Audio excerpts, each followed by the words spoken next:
Star Wars Rebels acabou da melhor maneira possível e hoje a gente está aqui para falar sobre todos os acontecimentos desses últimos episódios. Se você ainda não assistiu, prepara o lenço aí, fique esperto porque hoje a gente está cheio de spoiler. Apertem os cintos que você acaba de entrar no hiperespaço.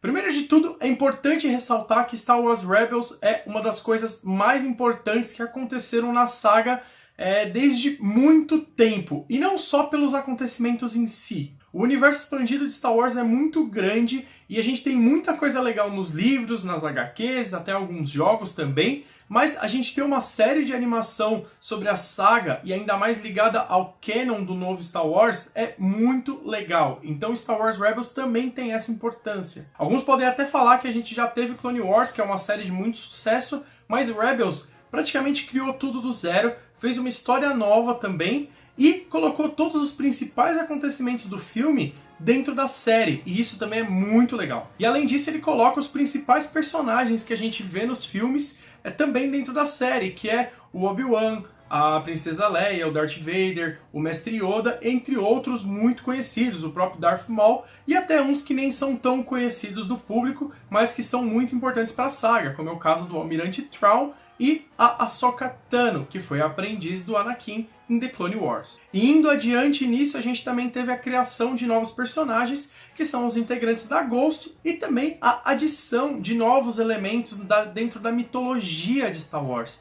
A gente teve muito elemento criado que dava a ideia de conceito e reforçava algumas ideias de conceito dentro da saga. Ou seja, a gente acompanhou tudo desde o início, a criação da rebelião, como os rebeldes tiraram do papel esse conceito, vamos dizer assim, e também a gente recebeu novas informações sobre a Força, a Ordem Jedi e outras coisas, outros elementos de Star Wars que são muito importantes, inclusive, que influenciou os novos filmes. Por exemplo, você tem aquela cena dos Últimos Jedi, em que a Leia volta para a nave por meio da força, quando todo mundo achou que ela estava morta.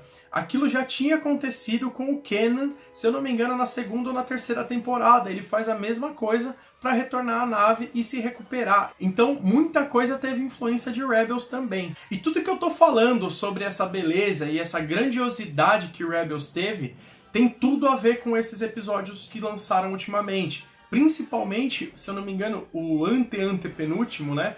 No A World Between Worlds, que se chama O Mundo Entre os Mundos. E se você chegou até aqui no vídeo, você provavelmente sabe que o Kanan morreu em prol da missão e para tentar salvar os seus amigos, e os Lot Wolves passaram a se comunicar com o Ezra por meio da força e também para levá-lo ao objetivo que o Kanan tinha antes. E toda essa comunicação entre eles nos leva até o Templo Jedi de Lothal, onde o Palpatine ele tem alguns segredos dentro desse templo que ele quer recuperar. E a gente não sabe muito ao certo o que é isso. E quando o Ezra consegue entrar nesse templo, porque ele é o único que conseguiu entrar, o Palpatine ele tenta entrar, mas ele não consegue. Quando o Ezra está dentro do templo, ele consegue ouvir algumas vozes e algumas frases de alguns personagens que a gente já conhece, que é o caso do Yoda, do Obi-Wan, da Leia, que aparece um pouco mais evidente quando ela está pedindo ajuda para o Obi-Wan em Uma Nova Esperança, e até de personagens novos, como é o caso da Maz Kanata, a Jyn Erso de Rogue One, e até o Poe Dameron. Então ali você meio que acredita que aquilo poderia ser uma memória da Força, mas também quer dizer que aquilo tá o futuro da Força também. Todos os acontecimentos de Star Wars estão naquele Templo Jedi. E aí tem a explicação do Ministro Hayden, que é interpretado pelo Malcolm McDowell, o Alex de Laranja Mecânica, que ali é o centro de todo o espaço e tempo do universo. E quem tem o controle daquilo pode controlar toda a galáxia. E no começo eu fiquei um pouco receoso, sim, com essa ideia de alteração do tempo dentro da cronologia de Star Wars, porque tem muitas sagas aí que utilizam a viagem no tempo ou até a alteração do tempo que acabam sendo prejudicadas. Mas eles souberam tratar isso de uma forma muito interessante, porque na verdade a intenção deles nunca foi mudar o tempo ou alterar os acontecimentos do passado. A intenção deles é fazer com que isso não aconteça futuramente. Quando Ezra salva a Ahsoka do duelo contra o Darth Vader que aconteceu na segunda temporada, ele prova qual é poder dessa alteração de tempo, o que ele pode fazer e como ele pode salvar. Ou seja, se o Palpatine tem o controle disso, ele poderia salvar o Anakin do duelo do Obi-Wan, e o Anakin ficaria muito mais forte porque ele não teria a questão das armaduras. Ele pode salvar a Padmé da morte. Os filhos da Padmé e do Anakin, que é o Luke e a Leia, poderiam sobreviver e ficarem juntos como uma família, e poderia ser uma família do lado negro. Então existe um leque de possibilidades do que poderia acontecer caso Palpatine tenha o controle desse espaço-tempo dentro do Templo Jedi de Lothal. Tanto que o Ezra, quando vai tentar salvar o Kanan, a Ahsoka fala pra ele que não adianta, porque se ele salva o Kanan, ele vai colocar em risco toda a tripulação dele, porque o Kanan morreu tentando salvar a tripulação. Então ele meio que percebe que nem tudo pode ser alterado no passado e ele tem que deixar seguir o futuro. A Star Wars diz muito sobre isso, que é pra gente seguir adiante. E quando ele destrói o templo, a gente tem a plena certeza de que aquilo nunca mais vai acontecer e a gente não vai ter alterações do passado, nem alterações na linha cronológica de Star Wars. Em contrapartida, isso abriu uma brecha para que o Legends se justifique. Então pode ser que com essa abertura desse templo, pode ser que tenha aberto duas linhas temporais que justifiquem os acontecimentos do Legends e justifiquem os acontecimentos do Canon também. E sem contar que esse foi um dos episódios mais bonitos de toda a série, e a qualidade de escrita dele, tudo, tanto o visual quanto o roteiro, os acontecimentos, tudo é muito bom. Você percebe que os produtores tiveram um cuidado maior nesse episódio, talvez nessa mesma intenção, de tornar aquilo muito épico, porque realmente é um deleite pro fã da saga. E aí chegamos nos 2 episódios finais da saga de Star Wars Rebels. E esses 2 episódios eles seguiram meio que uma linha do Retorno de Jedi. Eu senti uma linha de estrutura semelhante ao do Retorno de Jedi, que é o Ezra enfrentando o Palpatine e os seus amigos, os tripulantes da Ghost, enfrentando e apanhando muito do Império, sofrendo muito com as ameaças do Império do Almirante Thrawn. E se o Ezra nos últimos episódios não conseguiu salvar o Kanan naquele templo Jedi, nesse ele tem a oportunidade de salvar os pais dele, numa manobra do Palpatine de tentar conseguir aquilo que ele quer. Se o Ezra aceita voltar para os pais dele nessa jogada de tempo e espaço, ele abre uma brecha e ele consegue liberar novamente essa manobra para que o Palpatine conseguisse fazer aquilo que ele tanto queria.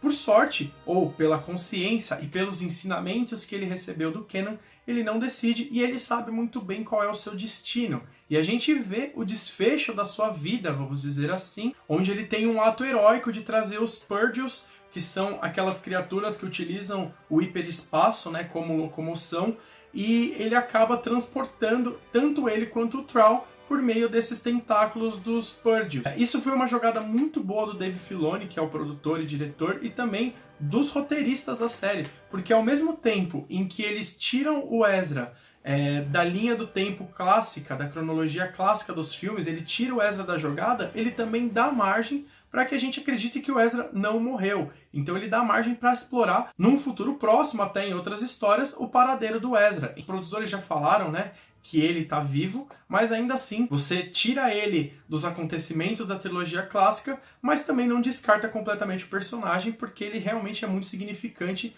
desde a primeira temporada. Eu no começo achei que os Purges foram uma espécie preguiçosa de resolução no roteiro, meio que o tipo de um deus ex machina, assim, vamos dizer assim, mas depois eu entendi que não tinha muita necessidade de você fazer algo tão revolucionário assim. Então não me incomoda nem um pouco e, como eu falei, a sacada é realmente boa. Esse desfecho ele foi completamente respeitoso tanto com a linha do tempo do canon e também com os fãs de Star Wars. E eu me surpreendi muito também como eles souberam trabalhar o arco dramático dos personagens sem necessariamente matá-los. A gente ficou especulando por muito tempo que não tinha para onde os personagens irem, porque a gente já sabe dos acontecimentos a partir do que acontece em Rebels, e eles tinham sim a missão de surpreender a gente, e eles conseguiram, por quê? Souberam trabalhar sem ter baixas, como foi, por exemplo, o Rogue One, que é uma verdadeira carnificina, e quando a gente tá se apegando aos personagens, eles vão lá e surpreendem a gente. Eles não fizeram isso e ainda por cima a carga dramática é muito boa e você continua torcendo pros personagens sem saber o que vai acontecer. Eles trabalharam muito bem essa imprevisibilidade. E no fim, a gente tem os desfechos dos personagens, a gente vê qual foi o futuro dos personagens num salto de tempo muito grande que chegou até Endor. A gente vê que a maioria dos personagens sobreviveu a Endor. O Capitão Rex é sim o Nick Sante, como a gente já suspeitava, e ele dá a entender que ele é sim o Nick Sante. Mas o grande destaque é o futuro da Hera, que ela luta na Batalha de Endor e ela também tem um filho com o Kanan. Provavelmente ela já estava grávida nos acontecimentos finais de Star Wars Rebels. E tem o Jensen Syndulla, que é uma jogadinha interessante, talvez em homenagem, em referência a Jacen Solo, que é do universo expandido Legends, filho da Leia e do Han Solo. Já pensou que legal seria ele treinando com o Luke? Que interessante seria isso? E aí a gente tem a cena final da série, que é a Sabine encontrando a Ahsoka em Lothal, para elas procurarem o Ezra pelo espaço. A gente deixa uma ponta aberta para você ter outras histórias ou até mesmo uma nova série que explore esse ponto. Eu sinceramente quero muito saber não só o futuro dele, como o futuro do Almirante Thrawn, porque ele foi um personagem que cresceu muito na série. Desde a terceira temporada foi muito interessante a adição dele e a inserção dele no canon.